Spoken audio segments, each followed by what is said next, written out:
on my back, eating me alive. My butt, my privates, just my neck, head. He stuck his thumb in my eye and peeled off. En un abrir y cerrar de ojos, la vida de St. James y la Donna Davis se hizo pedazos. No fue por un arma ni por un delito común, sino por una fuerza que intentaron controlar durante décadas. Lo que debía ser un día de celebración se convirtió en una pesadilla que, hasta el día de hoy, desafía cualquier lógica. Esta es la historia de una promesa de afecto que terminó en una lucha desesperada por la supervivencia y en un misterio que la naturaleza se tragó para siempre. ¿Por qué insistimos en ignorar la biología de aquello que intentamos a la fuerza hacer humano? Todo comenzó en 1967 en Tanzania. James Davis, un marino estadounidense, estaba de viaje cuando presenció algo que lo marcó de por vida. Unos cazadores acababan de matar a la madre de una cría de chimpancé. Al día siguiente, St. James regresó al mismo lugar y encontró al pequeño animal solo. Decidió rescatarlo y, con ayuda de otras personas, logró llevarse al changuito a su casa en California. Su nombre era Mo. Pero la vida de Mo no sería la de un animal común. Lo criaron como si fuera su propio hijo. Mo aprendió a lavarse los dientes, se sentaba a la mesa a comer con ellos e incluso dormía en su cama.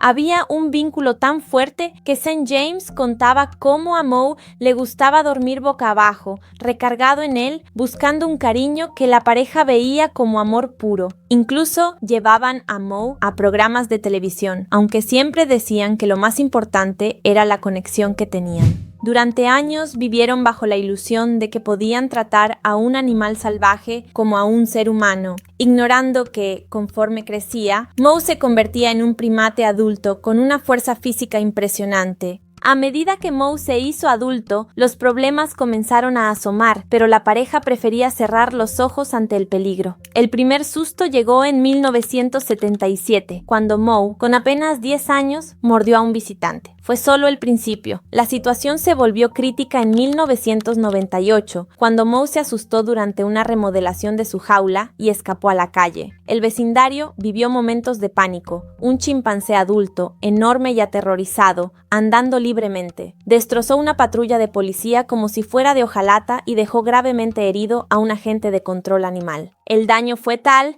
que el gobierno tuvo que gastar una fortuna en las cirugías del oficial. Poco después, en 1999, mordió a otra mujer y le arrancó parte de un dedo. A pesar de las excusas de la pareja, las autoridades prohibieron que el animal siguiera viviendo allí. Mo fue trasladado a un refugio, lo que desató una batalla legal de años que terminó empujando a la pareja hacia un destino trágico. El 3 de marzo de 2005 todo cambió. St. James y la Donna fueron a visitar a Mo a un santuario para festejar su cumpleaños número 39. Llevaron pastel y regalos, sin imaginar que la seguridad del lugar fallaría de la peor manera. Otros 2 chimpancés del santuario, llamados Buddy y Ollie, lograron abrir los cerrojos de sus jaulas. Ellos no contaban con el entrenamiento ni la crianza de Mo, actuaron puramente por instinto. El ataque fue rápido y brutal. Mientras la Donna intentaba defenderse, St. James se lanzó al frente para protegerla, convirtiéndose en el blanco principal. They came after you first. Yes, I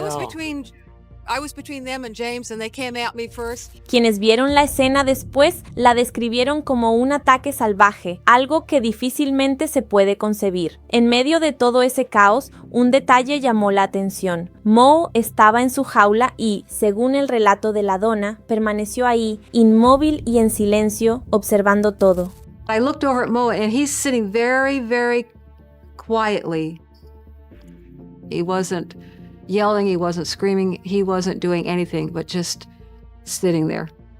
And I never heard him say much during the whole event, as though it was unbelievable. El ataque terminó solo cuando el hijo de la dueña del santuario tuvo que usar un arma para detener a los agresores. St. James sobrevivió, pero tras caer en coma, tuvo que someterse a 12 horas de cirugía para intentar reconstruir su rostro y sus manos. He has no teeth left.